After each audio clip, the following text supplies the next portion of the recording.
शाम के 4 बज चुके थे और सूरज की रोशनी धीरे धीरे धुंधली पड़ रही थी। मैं, अर्नव, इस अनजान पहाड़ी रास्ते पर अकेला खड़ा था। यह वीरनगढ़ पहाड़ी थी, जिसके बारे में गांव के लोग फुसफुसाते थे कि यहाँ सूर्यास्त के बाद रुकना मौत को न्योता देना है। मैं एक पुरानी लोककथा पर रिसर्च करने आया था, और यही वह जगह थी जहाँ वह कहानी शुरू हुई थी।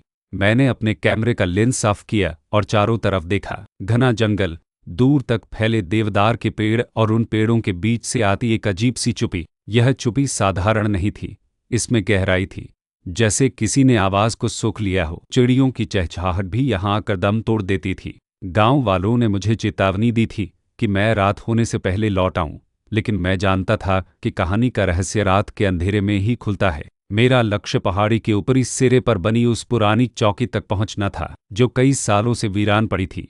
मैं धीरे धीरे ऊपर की तरफ चढ़ने लगा। हवा तेज थी और उसकी आवाज़ मेरे कानों में एक धीमी, सिसकती हुई धुन की तरह गूंज रही थी। जैसे जैसे मैं ऊपर गया, एक तेज, भीनी खुशबू आने लगी, शायद जंगली चमेली या रात की रानी की, पर इस वीरान जगह पर यह खुशबू कुछ अजीब लग रही थी। पहाड़ी चौकी तक पहुंचने में मुझे करीब 1 घंटा लगा। चौकी चारों तरफ से पत्थरों और सूखी लताओं से घिरी हुई थी। दरवाज़ा टूटा हुआ था और अंदर सिर्फ अंधेरा था। मैंने टॉर्च निकाली और अंदर की तरफ रोशनी डाली। अंदर की हवा भारी और ठंडी थी, मानो वर्षों से वहां कोई सांस न ली गई हो। कमरे की दीवारों पर अजीबोगरीब नीले निशान थे, जैसे किसी ने अपनी उंगलियों को दीवारों पर घिस दिया हो। एक कोने में एक लकड़ी की पुरानी कुर्सी पड़ी थी, जिसका एक पाया टूटा हुआ था। मैं बीच कमरे में खड़ा था और तभी मुझे महसूस हुआ कि मैं अकेला नहीं हूँ। यह कोई भूत या परछाई नहीं थी, बल्कि एक अदृश्य उपस्थिति थी जो मेरी पीठ के पीछे खड़ी थी। मेरी रीढ़ की हड्डी में सिहरन दौड़ गई। मैंने अपनी सांस रोक ली और बहुत धीरे से मुड़ने की कोशिश की। जैसे ही मैं पलटा, टॉर्च की रोशनी सीधे दीवार पर पड़ी। वहां एक बहुत बड़ी दरार थी, जो जमीन से छत तक जा रही थी। उस दरार के ठीक बीच में मैंने देखा कि दीवार के अंदर से एक पतली, सफ़ेद चीज़ बाहर निकल रही है। यह किसी कपड़े का टुकड़ा लग रहा था, लेकिन यह बहुत धीरे, रेंगते हुए बाहर आ रहा था। मेरा दिल जोरों से धड़कने लगा। मैंने उस सफ़ेद चीज़ को छूने की हिम्मत नहीं की। मैंने टॉर्च को ज़मीन पर रखा और अपने बैग से एक छोटा कैमरा निकाला ताकि मैं इस घटना को रिकॉर्ड कर सकूं। जैसे ही मैंने रिकॉर्डिंग बटन दबाया, कमरे की हवा में वो चमेली की खुशबू अचानक बहुत तेज़ हो गई, इतनी तेज़ कि मेरा सिर घूमने लगा। और फिर मैंने सुना एक बहुत ही धीमी, थरथराती हुई आवाज़। यह आवाज़ कमरे के किसी कोने से नहीं, बल्कि दीवार के अंदर से आ रही थी। ऐसा लग रहा था जैसे कोई औरत बहुत देर से रो रही हो और अब उसकी आवाज़ सूख चुकी हो। मुझे बाहर निकालो। आवाज़ इतनी क्षीण थी कि मुझे लगा कि शायद यह मेरा वहम है, पर तभी दीवार से वह सफ़ेद कपड़ा थोड़ा और बाहर आया, और इस बार मुझे उस कपड़े के अंतिम सिरे पर कुछ काले बाल दिखाई दिए। मैं तेज़ी से कमरे से बाहर भागा। जैसे ही मैं बाहर निकला, मुझे ऐसा लगा जैसे किसी ने मेरा पैर पकड़ लिया हो।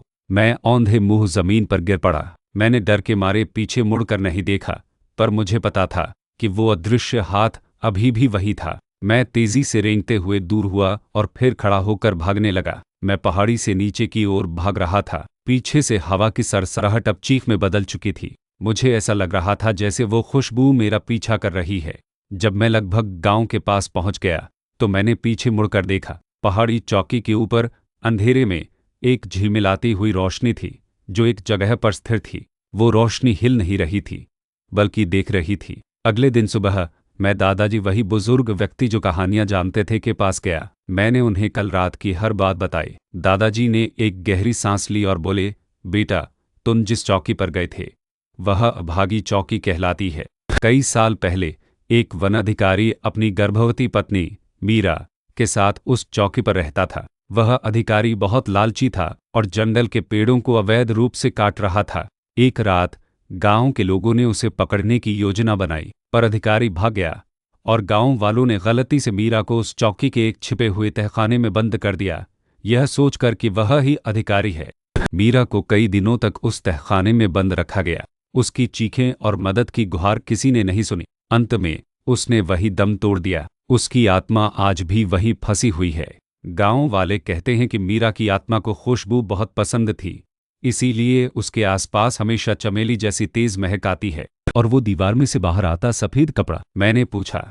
दादाजी की आंखें नम हो गईं। वह उसकी शादी का जोड़ा था। उसकी आत्मा अपनी पहचान और अपनी बेगुनाही का सबूत लोगों को दिखाना चाहती है। मैं चुपचाप सुनता रहा। मेरा मन डर और दया से भर गया था। मैंने दादाजी से पूछा कि क्या अब मैं उस जगह वापस जा सकता हूँ। दादाजी ने सिर हिलाया। अब नहीं बेटा, जब तुम उस तहखाने के पास पहुंचे थे तो उसकी आत्मा ने सोचा कि तुम भी उसे बंद करने आए हो। उसकी आत्मा अब और क्रोधित हो चुकी है। वह चौकी अब उसका स्थायी निवास है। मैंने तय किया कि मैं अब कभी उस पहाड़ी पर वापस नहीं जाऊंगा। पर रात को जब मैं सो रहा था तो मुझे दूर से हवा के साथ बहकर आती हुई वही भीनी खुशबू महसूस हुई और मुझे लगा जैसे किसी ने मेरे कान में फुसफुसाया हो, तुम वापस आओगे। यह एक ऐसी भयानक रात थी जिसने मुझे सिखाया कि कुछ कहानियां सिर्फ किताबों में नहीं होती, वे हमारी दुनिया के मौन को चीरकर सच बन जाती हैं।